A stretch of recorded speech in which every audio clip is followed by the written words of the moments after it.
قالت الحكومة المغربية أن هناك أطرافا تسعى إلى الإساءة للعلاقات التاريخية الجيدة بين مصر والمغرب. وقال وزير الاتصال المغربي مصطفى الخلفي تعليقا على التوتر الإعلامي الذي نما مؤخرا بين القاهرة والرباط، قال إن الاتصالات جارية لطي هذا الموضوع واستئصال مسبباته.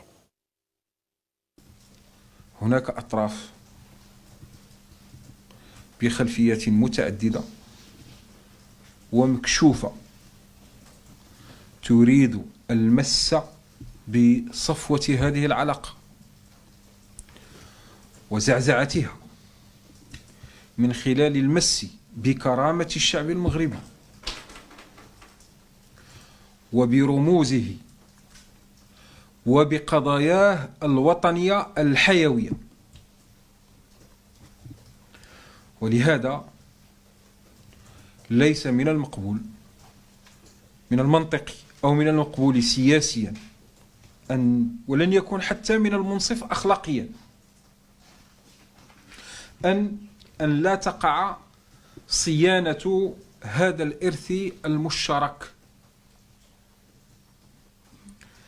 بين البلدين بما يحقق الارتقاء به لما فيه صالح الشعبين الشقيقين.